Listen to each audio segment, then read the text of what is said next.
Hi welcome back to my channel Shri lucky tiffins. ಇಂದಿನ ಅಡಿಗೆ ನವಣೆ ತಂಬಿಟ್ಟು. ಮೊದಲಿಗೆ ಒಂದು ಪಾತ್ರೆಯಲ್ಲಿ 1 ಲೋಟ ನೀರಿಗೆ ನಾನಿಲ್ಲಿ 2 ಅರ್ಧ ಬೆಲ್ಲನ ಹಾಕೊಂಡಿದ್ದೀನಿ. ಅಂದರೆ 1 ಬೆಲ್ಲನ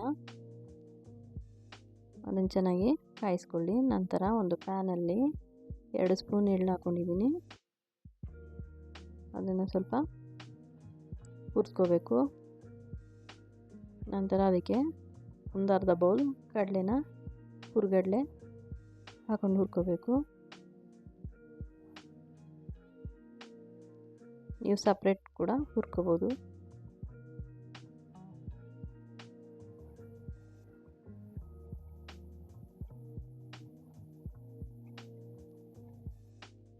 ನೋಡಿ, ಸ್ವಲ್ಪ ಹುರ್ಕೊಂಡ್ರೆ ಸಾಕು. ನಂತರ ಕಡಲೆ ಬೀಜನ ನಾನಿಲ್ಲಿ ಅರ್ಧ ಬೌಲ್ ತೊಗೊಂಡಿದ್ದೀನಿ. ಅದನ್ನು ಹಾಕೊಂಡು ಹುರ್ಕೊಳ್ಳಿ. ಅದನ್ನು ಸಿಪ್ಪೆ ತೆಗೆದು ಇಟ್ಕೋಬೇಕು.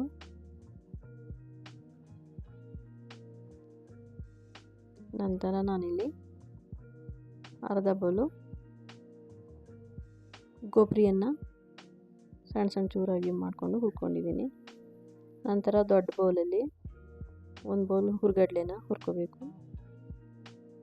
ನಂತರ ನಾನಿಲ್ಲಿ ಅರ್ಧ kg ನವಣೆ ಅಕ್ಕಿನ ತೊಗೊಂಡಿದ್ದೀನಿ. ಅದನ್ನು ಚೆನ್ನಾಗಿ ಹುರ್ಕೋಬೇಕು. ನೋಡಿ, ಈ ಥರ ಆಗಿದೆ. ನಂತರ ಅದನ್ನು ಮಿಕ್ಸಿಲಿ ನುಣ್ಣಗೆ ಪುಡಿ ಮಾಡ್ಕೊಳ್ಳಿ. ನೀವು ದಪ್ಪಗೆ ಹಿಟ್ಟು ಬಂದರೆ ಸ್ವಲ್ಪ ಜಡಿ ಮಾಡ್ಕೋಬೋದು. ನೋಡಿ, ಇವಾಗ ಆಗಿದೆ. ನಂತರ ಹುರ್ಗಡ್ಲೆನೂ ಕೂಡ ಚೆನ್ನಾಗಿ ನುಣ್ಣಗೆ ಪುಡಿ ಮಾಡ್ಕೋಬೇಕು. ಈಗ ಎರಡನ್ನೂ ಮಿಕ್ಸ್ ಮಾಡ್ಕೊಳ್ಳಿ. ನಂತರ ಹುರಿದಿಟ್ಟಿದ್ದ ಕಡಲೆ ಬೀಜ, ಎಳ್ಳು ಮತ್ತು ಹುರ್ಗಡ್ಲೆ ಎಲ್ಲವನ್ನು ಹಾಕೊಳ್ಳಿ. ನೋಡಿ, ಇವಾಗ ನಾನು ಶುಂಠಿ ಪುಡಿ ಮತ್ತು ಏಲಕ್ಕಿನ ಹಾಕ್ಕೊಂಡಿದ್ದೀನಿ. 1-2 ಏಲಕ್ಕಿ ಮತ್ತು 1 ಸ್ಪೂನ್ ಶುಂಠಿ ಪುಡಿ ಆದರೆ ಸಾಕು. ನಂತರ ಚೆನ್ನಾಗಿ ಕಾದಿಟ್ಟಿದ್ದ ಬೆಲ್ಲದ ನೀರನ್ನ, ತುಂಬ ಪಾನಕ ಏನು ಬೇಕಾಗಿಲ್ಲ, ಹಾಗೆ ಜಸ್ಟ್ ಪಾನಕ ಆಗಿದ್ದರೆ ಸಾಕು.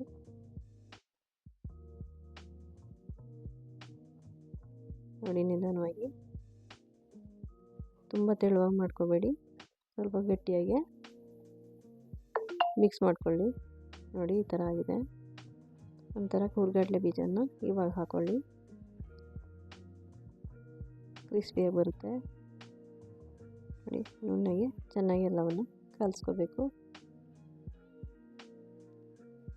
ಕೈಗೆ ಸ್ವಲ್ಪ ಎಣ್ಣೆನಾರು ಹಾಕೊಳ್ಳಿಲ್ಲ ಅಂದರೆ ಹಾಗೆ ಕೂಡ